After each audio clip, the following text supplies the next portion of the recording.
My name is John Dial. I'm a veteran, resident, and local business owner for 24 years in Martin County. For over the years, I've never attended many of these meetings, but have started doing so lately because I feel it's my civic duty to do so. I feel that the citizens of Martin County should be advised of every dollar that's spent in the county on our behalf, especially for new projects and, for that fact, for projects in the past that either showed a return on the income or investment or didn't when it was sold to the commission and the constituents. Financial accountability and smart, sustainable growth is what I'm bringing to light. You see, I'm an American for Americans, and I'm a Martin County taxpayers for Martin County residents. My question is why would the county want to take on building a train station for a private company?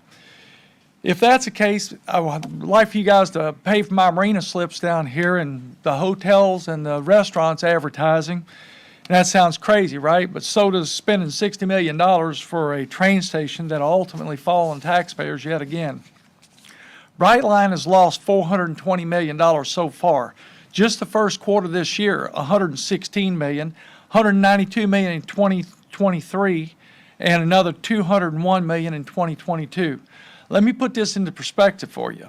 That's 2.1 million Uber rides you could do between Orlando and Stewart or Stewart and Miami at an average cost of $200 a ride.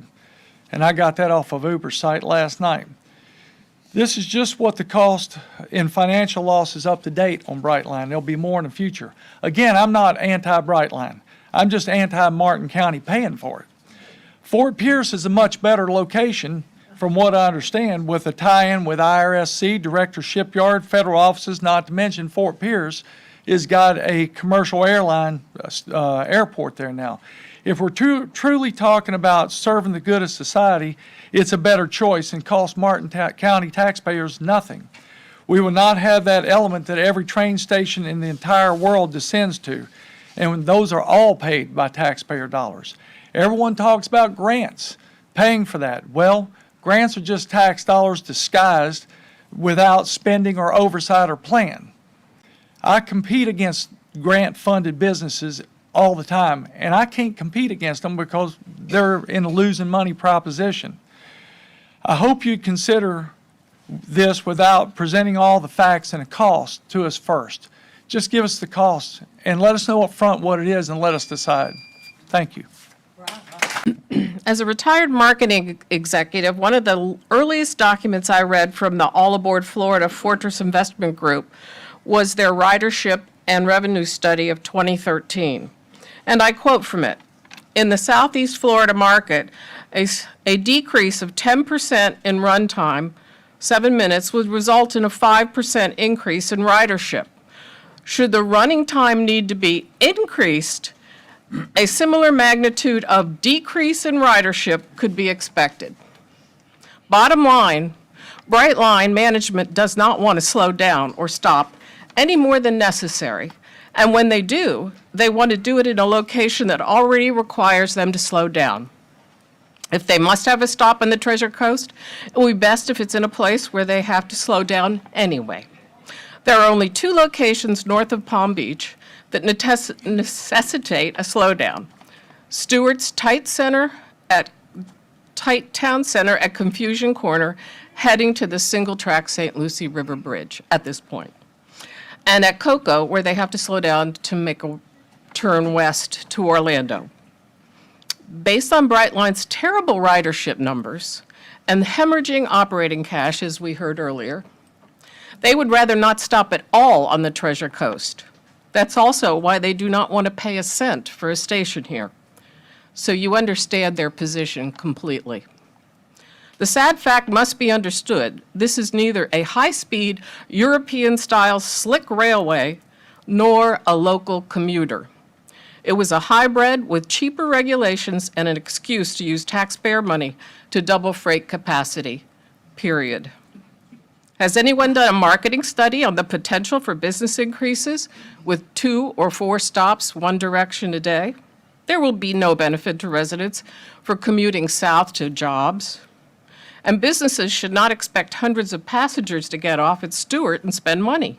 You can't fit dinner in the theater or any other major event assuming you have the events and shops that will attract folks from Miami or Boca. 5 years ago this month, Brightline, Fortress Investment Group, wanted one thing to get out of the Martin County lawsuit. They weren't handing out gifts. And you are crazy if you continue to spend other people's money when they have no intention of fulfilling their agreements or becoming a transportation system that any of us dream of. Thank you.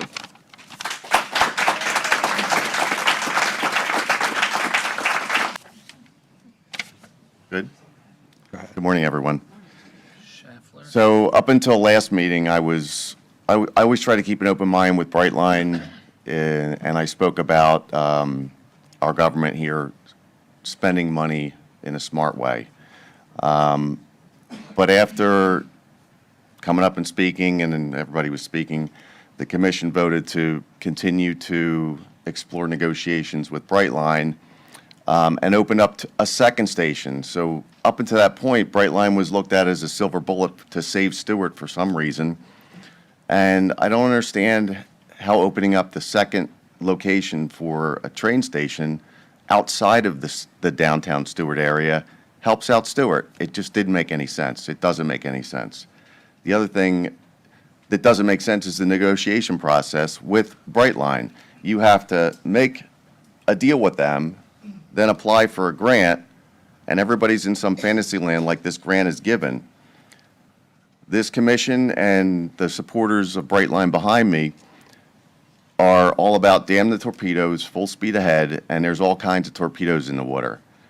As said before, the financial situation of Brightline itself, the city of Stewart has shot it down because it was financially not beneficial. Two grants have been not allowed. COCO lost their grant, and the weakest link in the train line, the Stewart Bridge, railway bridge, is now lost their grant. That bridge needs to be replaced, and yet we still continue on this fantasy land that Brightline is going to save Stewart, and if we don't get a grant, then it's going to fall on the taxpayers. Is there some sort of stipulation in this agreement that you're looking to make with Brightline that if you don't get the grant, it's not going to fall on us taxpayers? I think there's a lot of foolishness throughout this thing. People are putting too much faith in Brightline, and it's not a good company. So I'm fully against it at this point. Thank you very much. Good morning, Mike Circus. I'm a resident of Palm City. I think you guys have heard me say multiple times over that the way we do things is more important than decisions we come to. The ends do not justify the means.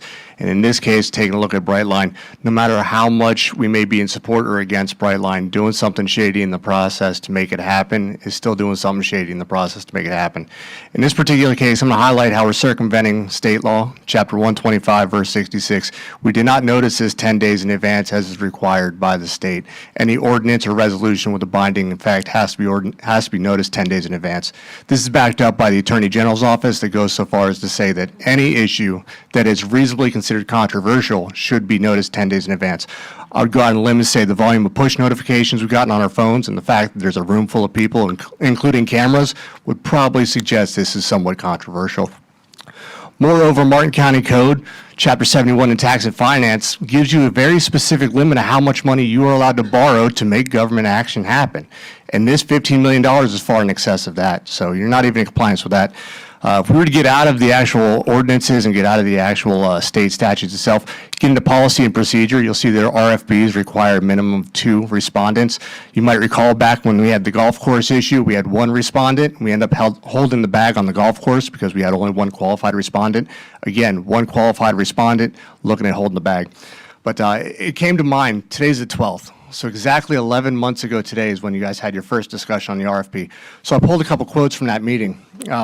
The The first one here, the Assistant County Administrator, 50/50 per our settlement. That statement was said many, many times over, 50/50.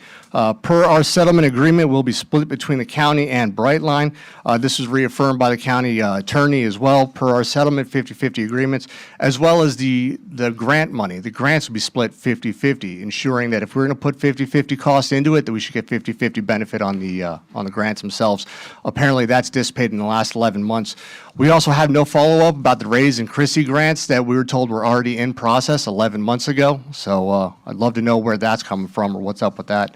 But most importantly, this is the one that really gets me. I'm going to pull from your words. Commissioner Hurd, you made the statement that you're not opposed to this in theory, but you don't want to write an open-ended check. You want a cap. $3 million was something you were willing to do. $10 million you thought was a bit excessive. Today, your cap's $15 million. So, that's a substantial bit more than three. And then Commissioner Smith, you had made statements about how it was absolutely imperative. Please do not refer to a specific commissioner. Refer to us as a group, please. One of the outgoing commissioners, who was a gentleman, had made a statement that the city of Stewart, their agreement with us was imperative to make this successful. This was even reaffirmed by the county administrator. The city of Stewart pulled out. So how was it imperative 11 months ago to have the city's assistance, and now the assistance is gone?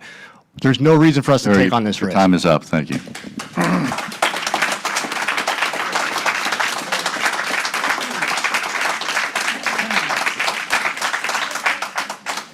Mrs. Patel. Ms. Fo- Good morning. April 6, 2024, $50 million Brightline funding denied. It's privately funded. I mean, we are not going to be on the hook as the state with taxpayers for doing trains. Governor DeSantis. November 8, federal agency nixes $47 million grant for Brightline Cocoa Station. October 30, another $42 million grant denied for the St. Lucie River Bridge.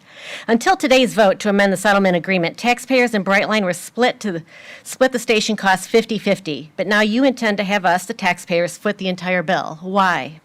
Brightline is clear. They only want to be in Martin County, so there is no need to give away the house. Brightline says they won't pay a dime for a Stewart station, yet they donated over $6 million in land for Cocoa and $30 million for BOCC. You are giving them our land, and taxpayers foot 100% of the bill. The initial Miami to Orlando build-out projection was of $1.5 billion, has now ballooned to over $6 billion and growing. Yet you are committing your constituents' hard-earned tax dollars on a gamble that a New York City hedge fund is the first company in our history to figure out the magic formula to make passenger rail profitable. Sadly, many of your residents footing the bill that you are about to foist on us can't afford the $55 average ticket price, with the top 25% at $129. But ticket prices will need to continue to rise. At $129 a ticket, they will have to sell around 50 million tickets just to pay off their debt today. They have a lot of tickets to sell, with ridership averaging just 226,000 per month. Remember, their initial estimate for annual ridership was 7 million, far from the reality of around 2.7 million this year. We need our money to pay for schools, groceries, housing, and soaring insurance costs, not to subsidize an unproven and risky venture for a luxury train ride. We already have plenty of skin in the game for nearly a century. Martin County has 27 railroad crossings we pay to lease and maintain. We can't put out bids. We just pay whatever bill they hand us. In 2015, our rail maintenance costs alone were $200,000, and with the addition of the second track in Brightline, your staff projected our cost to hit $31 million by 2041. I recognize you negotiated Brightline to pay for half the cost for the first 14 years, but we are on the hook for 100% of the cost for eternity. This time you've kept the county's share at $15 million, but I don't buy it. You're already reneging on your 2018 commitment you promised to us that Brightline would cover half, we'd cover half, and we'd split any grant proceeds evenly. This very board made that agreement without much support in this room. Now here we are, 6 years later, watching you backtrack. I fear we'll be left with the entire tab after your next, quote, amendment. More concerning, you never once formally asked for all residents' input on such an expensive and divisive issue. You've had 6 years to have a workshop, survey, or put this on a ballot. In those 6 years, we never were told as taxpayers that we would be forced to pay for everything. If Brightline genuinely believes in the success of this station and their company... Good morning, Commissioners. I'm Gail Goldie, and I've been following the Brightline saga since its inception. I'm hopeful that each of you have done the same. I have a few comments regarding the proposed Brightline train station. But first, I'd like to thank the City of Stewart for exercising such great common sense and restraint on a want, not a need. I also would like to thank Mr. Dial, because everything that Mr. Dial said was right on target. First, I'm dismayed at the current too-soon-to-be-gone commissioners that feel the need to rush their decision without proper research and common sense. Fiscally responsible, let me repeat that, fiscally responsible. Each of you are responsible to us taxpayers to ensure that our needs don't drain us of all of our funds on wants, needs versus wants. Seems to me each of you that have children will understand this. If a child comes to you at any age and asks you to buy them something that you can't afford, nor can they afford, you go into debt, and that debt can't be repaid. No, you are being a parent and fiscally responsible to decline their request, explaining that they will have to wait and earn the money to pay for it. Till then, it's a no. So if we are going to be going into a public-private partnership with a private business, Brightline, why are we using our money to pay for the Brightline station? We do not need to be draining our funds on something that is based on the word grants. Every time I turn around, all I hear is, don't worry, there's grants. There'll be grants. There'll be grants. Well, we all know that grants are given and grants are taken. Recently, grants have been denied. They have been taken back, which was the exact thing that happened to the train bridge over the St. Lucie there. And we just don't need to be taking all of our taxpayer dollars and using it on something that is not a proven entity to be a moneymaker. Brightline is $8 billion in debt. $8 billion in debt. How much will our county be in debt when Brightline doesn't have a train going across those tracks? Thank you.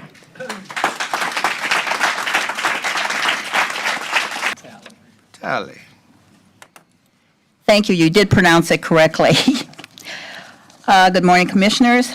Last week, the American people spoke up and voted out people who thought they were infallible and untouchable. They were wrong. They disregarded the will of the people. They called us garbage, Nazis. They thought that they were better than the people they were hired to represent, and they were wrong. The dynamics of Martin County have radically changed. We have mortified from the county of primary retired people to a county of hardworking people. People who work hard to support their families, people who have a strong interest in what happens in this county, but are denied the right to attend this county's meetings. We have requested evening meetings. However, it's quite apparent you have no regard for your constituents by refusing to have open meetings at a time when the working people in this county can attend. We need late afternoon or evening meetings. People are unable to attend morning meetings due to their work schedules. Brightline supporters that attend morning meetings are mostly business owners who can take the time off to attend the morning meetings. Only Brightline can win county land for their station. No citizen input, no public notices of their decisions on the agenda. There is no transparency, no accountability. Just put their Brightline, cell towers, comp plans, etc. You just push everything through before the new commissioners come in because you are afraid you might be getting too honest commissioners.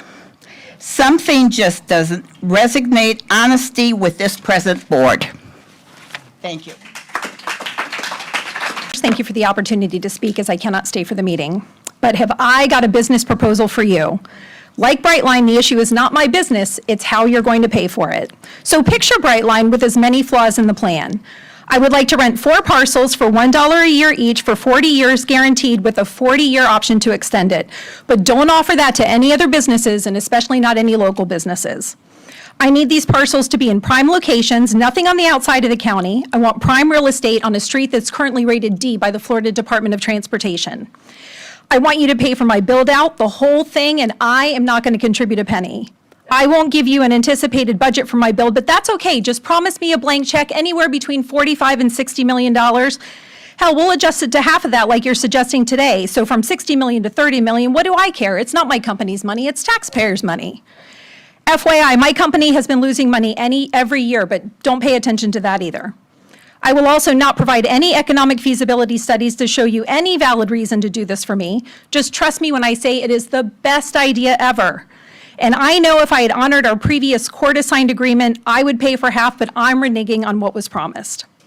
Doesn't matter what my business plan is, it is rock solid because I said so, even though it's not. Oh, and if you were to publicly deride and chastise 3 of the city commissioners for caring about fiscal responsibility and reviewing the contracts, that would be great. Again, I'm not paying for jack squat. Fun fact, in a public records request find on August 27, 2024, there was a text from City Commissioner or City Mayor Campbell Rich to everyone's friend and neighbor Tom Campenny, quote, "Without a FOIA request, BOCC received a 16.6 grant, Brightline kicked in 30, and BOCC had to pay 9.9, half of which they got from other grants. I assume those are millions of dollars. So it appears Brightline does chip in when they really want a station to happen, yet that fun fact is never acknowledged, nor does it make any of the pro-Brightline rhetoric. Another fun fact, also in BOCC runs the parking garage, so they get the revenue from that. But here in Martin County, we are letting Brightline keep all of those profits, even though there may be people parking who are visiting downtown Stuart and not taking the train. Makes you wonder why this county commission is so hard-pressed to push through this in a manner with no financial buy-in from Brightline. How is this remotely mutually beneficial to our community? So consider this my official submission for my business. I hope you'll give me the same deal as you would Brightline. So basically everything that I'm asking for with no feasibility studies and totally at the expense of taxpayers. And like I said, similar to Brightline, the issue is not my business, it's how you're going to pay for it. I'll remind you that the comp plan does not say that taxpayers are responsible for the costs of my private business. So I hope you'll approve my proposal with the same due diligence, concern for the budget, and thoughtfulness that you're going to use to approve Brightline, leaving this in the hand of the new commission. Thank you.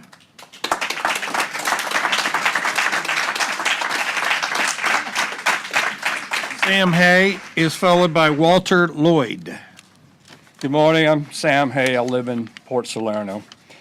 It's my understanding that you have on your agenda for today's meeting several proposals for substantial changes to our comprehensive plan.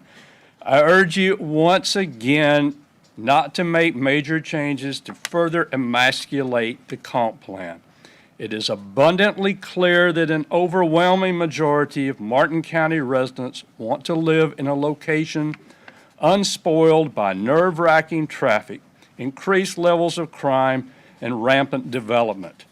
If you continue to punch big holes in the comprehensive plan, ultimately there will be nothing left of it to protect us from all the ills of overdevelopment which has so despoiled most of South Florida. Again arises the obvious question of just who benefits from weakening the comp plan, and the obvious answer is developers who seek to maximize their profits at the expense of our environment and our quality of life. Let's put a halt to this disastrous trend now. You commissioners were elected to represent the will of the county's citizens. If you vote to approve developer-friendly changes to weaken our comp plan, you are certainly not representing the will of the people. The voters of Martin County have spoken. Please respect our voice. What's the rush to make changes in the comp plan anyway? Is it just to satisfy the wishes of often unscrupulous developers before a new commission can be seated? As for the issue of a Brightline station here in our county, I have mixed feelings, but I certainly do not think that we taxpayers should have to foot the bill. Brightline is a private company in the business of generating profits for itself. Obviously, they're not very successful at it so far. The public should not be expected to subsidize this company. Please do not allow this to become yet another giveaway to those in well-placed positions at the expense of the rest of us.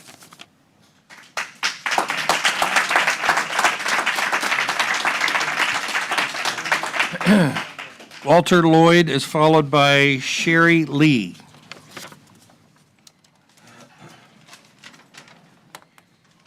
Morning, Commissioners. I'm Walter Lloyd. I'm here to plead with you, similar to Mr. Serkis's, comments in that I'm more about how we're doing things and the lack of transparency. So I'm asking you to consider the will of the people as demonstrated so clearly in the last election.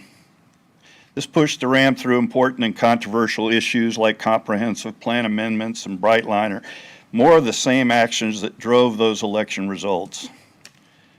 The lack of transparency to your constituents is glaring, and you have the gall to tell us that you take transparency and sunshine very seriously. While in the very same meeting where there was no agenda or public notice for Brightline, you make a motion and approve it.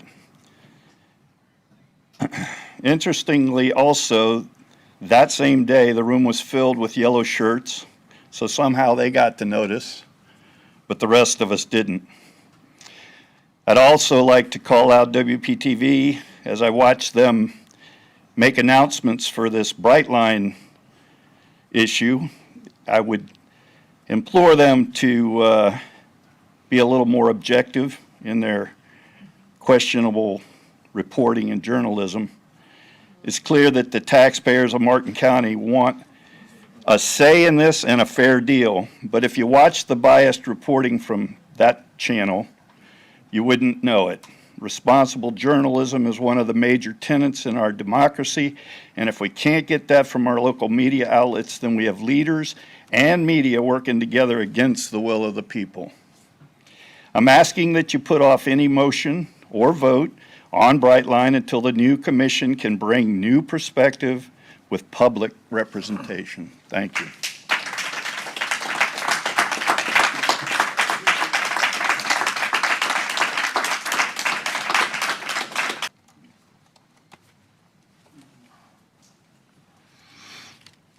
Hard to hear in the back.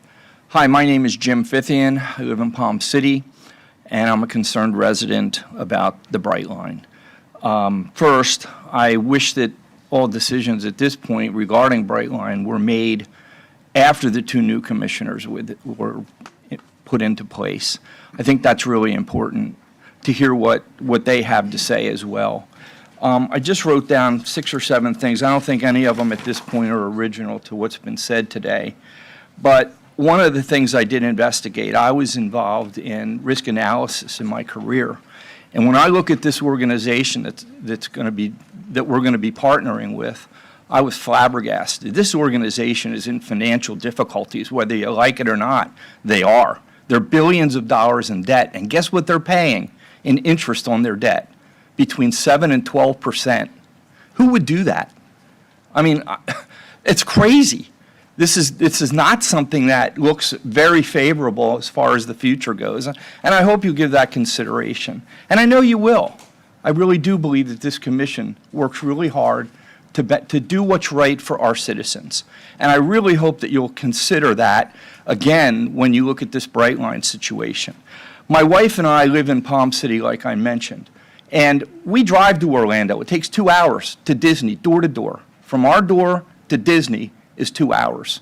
The same with the business areas in Orlando, and also for Universal. It's 2 hours. I'm 70 years old. I don't mind getting in my car and taking a drive like that. Miami is about 2.5 hours. I have not once, since this train's been in, thought, oh boy, it'd be a great idea to get on Brightline. Not at the cost that they charge to get on the train. And so I just don't get it. I mean, it'd almost be cheaper not to fly, but if you're thinking about taking the train, it just doesn't make sense. I think there's also, people are thinking that, oh, all kinds of people from Miami or Orlando are going to stop in Stewart. Guess what? We're dreaming, okay? You might have a few people that'll stop, but they're going to Orlando, okay, or they're going to Miami. They're not thinking Stewart when they get on that train. They're just not. So a couple of the things that I wrote, the ridership is low. We already know that. You would think that they would, if things were great, that they'd have high ridership. They don't. And they're financially unsustainable. They're in a bad financial situation no matter how you cut it. The original deal with the city of Stewart made the right decision. They said, hey, you know what, we're out of this. And one of the reasons that they made the right decision was because Brightline changed the deal, okay? Not in the city. Is that it already? Okay. So bottom line is there's a lot of reasons in my mind not to go ahead with this, so. Hi, Commissioners. Tammy Mazzota here. You said it right. I wonder why. Thank you. So anyway, I had a whole book that I wrote for you I wanted to talk to you about today, but basically, that's just me being sarcastic. It's been covered by so many people already. I know you don't have to hear it again because you're all smart enough to remember what's been said and to know what's been said. I am concerned with the transparency. I understand that you're not the only people in this room that are responsible for the transparency, but you're the ones who get beat up for it. And my suggestion is to make sure that your staff is on board with transparency. As far as the meeting last 2 weeks ago, when you had your last board meeting, sneaking in the Brightline, it was not very cool to put that in as a vote for today. As a retired person, I'm concerned with my taxes. I'm not against the station at all. It'd be great to have a station. But as you've heard, it's not fair for us to pay for the station, for our taxes to go up. Some people that are retired are on set incomes. And as other people said, it puts other people in the spot. It causes a financial strain on a lot of people. I'm not going to stand here and insult you or say anything derogatory towards you, but Stewart Commission didn't pass this for a reason. And I really wish that you would look into their reasonings and listen to the people on both sides. I understand people want this train. I would benefit from having a train, but not for the cost that it's going to cost me. Please think about this very seriously. I'm disappointed that it's come this far and it popped up like this. I would have been here last week or last meeting, but don't let us down, okay? And for our 2 leaving commissioners, thank you for your services. And I wish you well in your futures, okay?